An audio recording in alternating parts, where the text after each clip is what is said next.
안녕하세요. 자유튜브더 자윤입니다. 오늘은 주식 투자 고전 읽기라는 코너 준비해봤습니다. 요즘 시장에 노이즈가 굉장히 심합니다. 여러분들과 함께 투자의 고전, 제가 읽은 책의 내용을 일부 발췌를 해서 여러분들과 함께 읽으면서 투자를 하는 데 있어서 필요한 팁도 얻고 정신력을 함께 무장해보자는 취지에서 이번 코너 만들어봤습니다. 그래서 오늘 제목 중꺾마 인내하며 기다려라 라는 제목 한번 잡아봤는데요.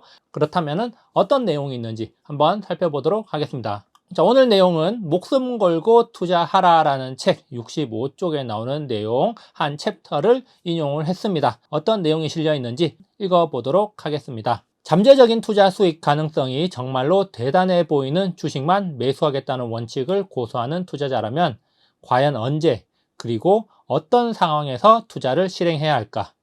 여기서 필요한 자세는 상당히 오랜 기간 동안 전혀 투자하지 않고 인내할 수 있어야 한다는 점이다.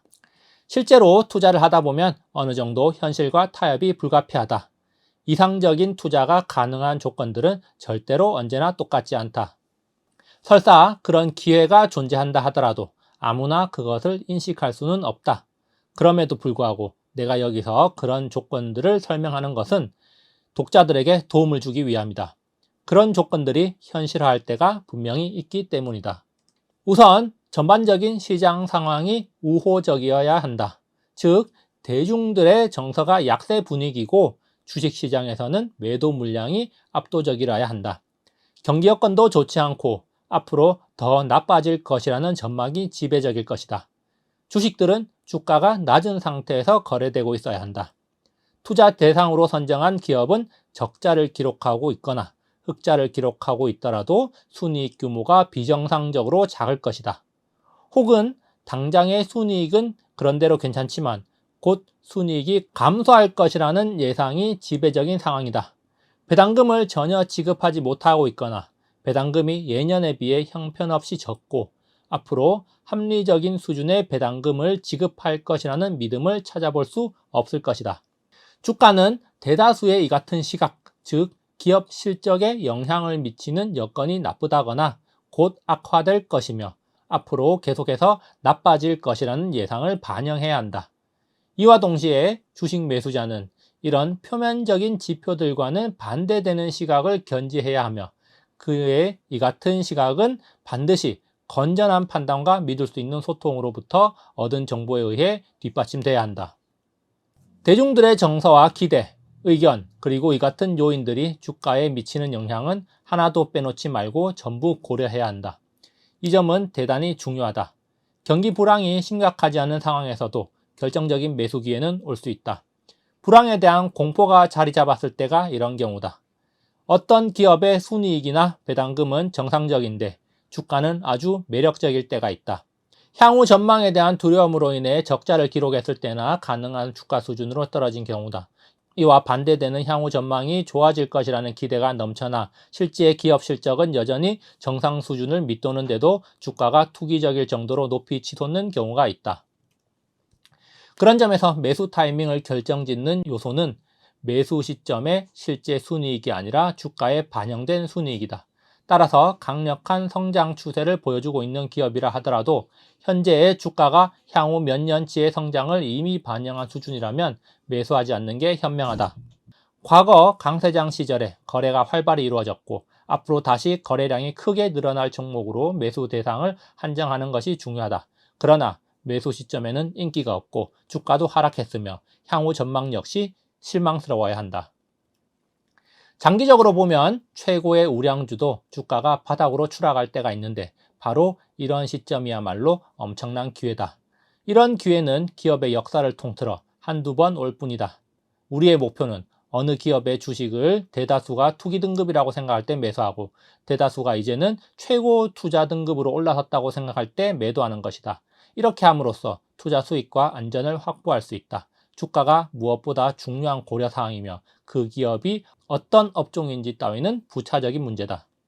지금까지 이야기한 내용과 정반대로 투자하는 사람들이 있는데 여유자금이 생길 때마다 투자하는 경우다. 즉 매달 혹은 매 분기별로 투자하려는 사람들이다.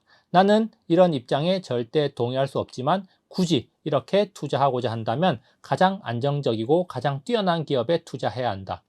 업종을 따지자면 소비재 관련 기업이 괜찮을 것이다. 또 생산하는 제품이나 서비스가 정치적 규제 대상이 될 수 있는 공공재의 성격을 가져서는 안 된다. 임금은 낮아야 하고 외부 자금 조달 능력도 갖추고 있어야 한다. 특히 재무제표상의 순이익보다 실제 현금액이 더 커야 한다. 여러 가지 고려사항들을 이야기했지만 내가 제시한 원칙에 따라 매수하고자 한다면 이것만으로 충분하다. 사실 내가 말하는 이상적인 투자 대상을 만족스러울 정도의 할인된 가격으로 매수할 수 있는 기회는 자주 오지 않는다. 매수 대상 기업이 여전히 상당한 부채를 안고 있고 최고 경영지 내에 보유 지분이 적을 때는 좋은 투자 기회를 만나기도 한다. 어느 기업의 추세를 정확히 추적하다 보면 매수 이유가 확실히 드러나는 경우가 있다.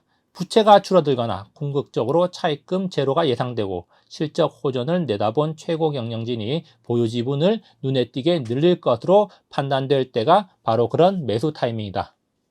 주식시장이 패닉에 빠져 있거나 주가가 패닉에 가까운 수준일 때를 제외하고는 투자 신탁회사가 많이 보유하고 있는 종목은 매수하기에 좋은 주식이 아니다. 이런 주식은 일반적으로 투자 등급이 높기 때문에 싸게 매수하기 어렵다.